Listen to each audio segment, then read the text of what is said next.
Bonjour tout le monde. Donc maintenant on va essayer de programmer l'algorithme de Newton sur MATLAB. Donc on ouvre MATLAB. Donc vous avez ici l'exemple à programmer, l'algorithme de Newton. Par la suite on va ouvrir un fichier script ici. Voilà. Donc la première démarche à faire, donc il faut enregistrer le programme. Donc on va l'appeler les valeurs, écraser les valeurs d'exécution de programme précédent.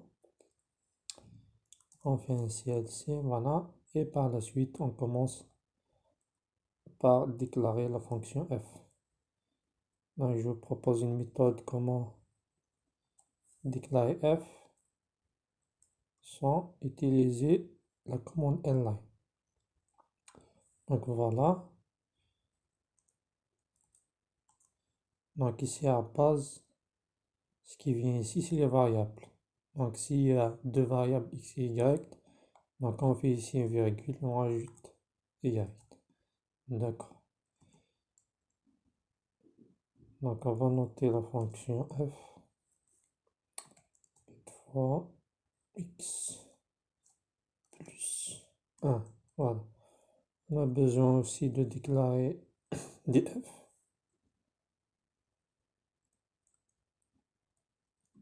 Voilà, donc ici, ça va être 3, ici c'est un 2, et ça va rester ici moins 4. Voilà. Donc une fois on a déclaré f et df, donc par la suite il faut déclarer epsilon. On va prendre cette valeur-là.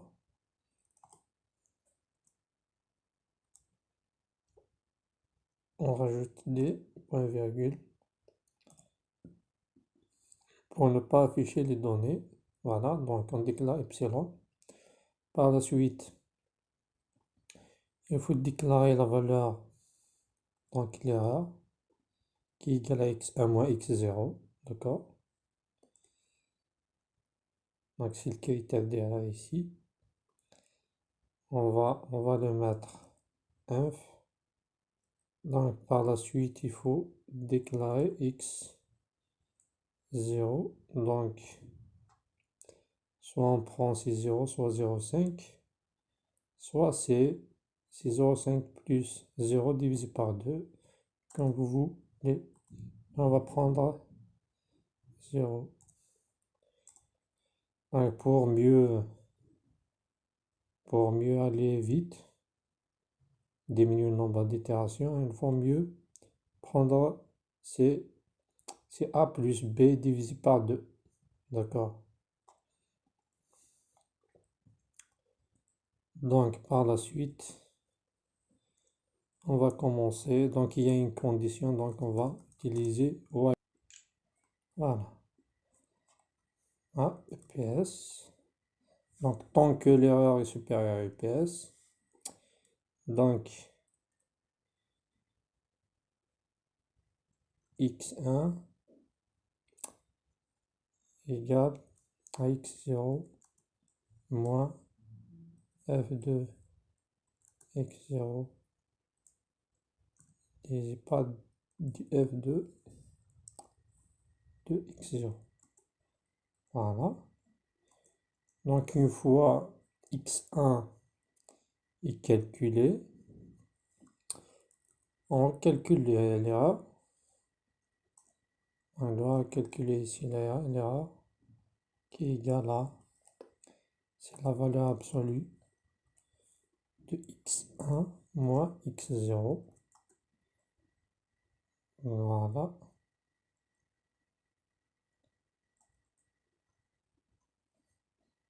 Et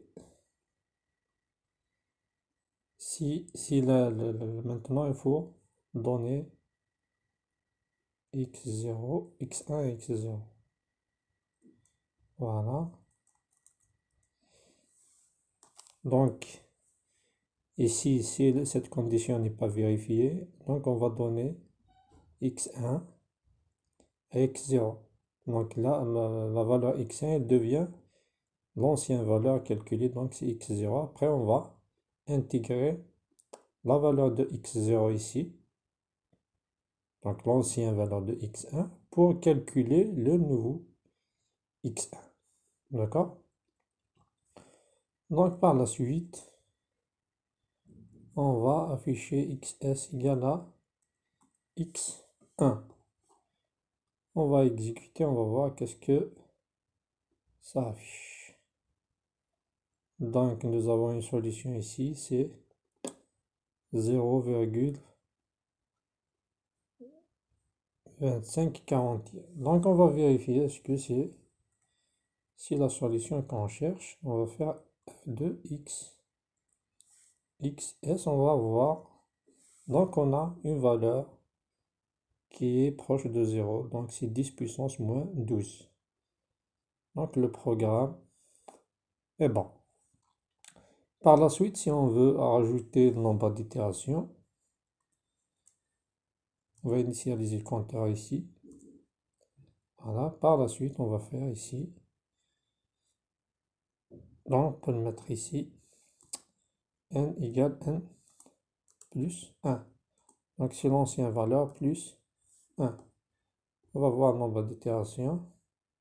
On va afficher ici N. Voilà. Donc, 3 itérations. Maintenant, on va remarquer si on prend ici x0, c'est a plus b divisé par. On va prendre c'est a plus b divisé par 2. Donc, on va avoir 0,25. Voilà. Après, on va exécuter. On a 2 itérations. On se rapproche plus rapidement de la solution. Donc, on a gagné une itération de moins. Voilà. Par la suite, donc ici, nous avons une division sur df x0. Donc, il faut protéger votre programme, qu'il n'aille pas vers l'infini. Pour cela, il faut ajouter une boucle if. D'accord? If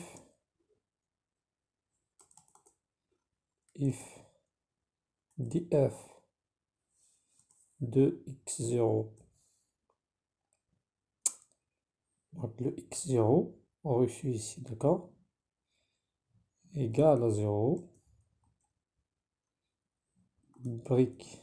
Donc il faut casser la boucle. Else, sinon, on va calculer tout ça. Voilà. On va exécuter, on va voir que le programme marche toujours. Comment vérifier ici si cette boucle-là marche? Donc il suffit de forcer ici dfx0 égale à 0.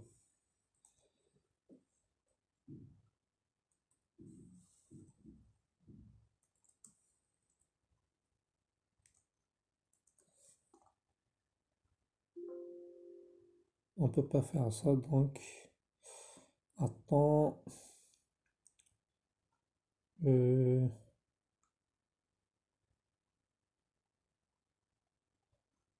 Non, non, on peut pas faire ça.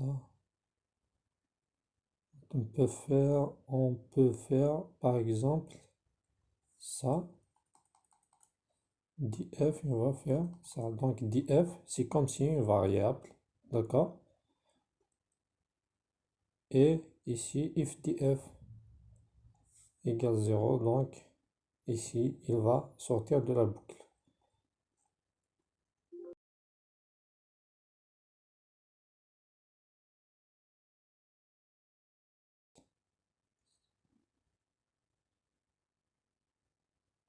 D'accord. Ici, donc il affiche ici erreur.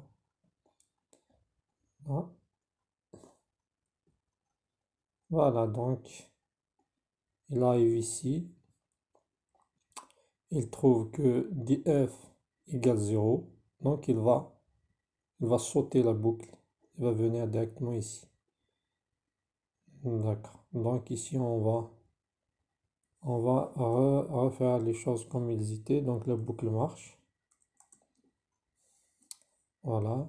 Et ici, on va supprimer le commentaire.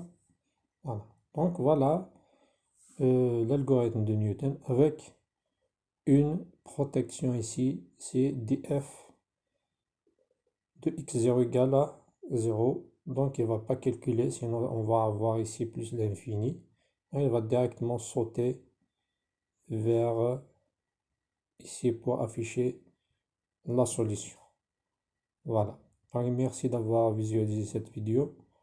On va se donner rendez-vous dans les prochaines séances.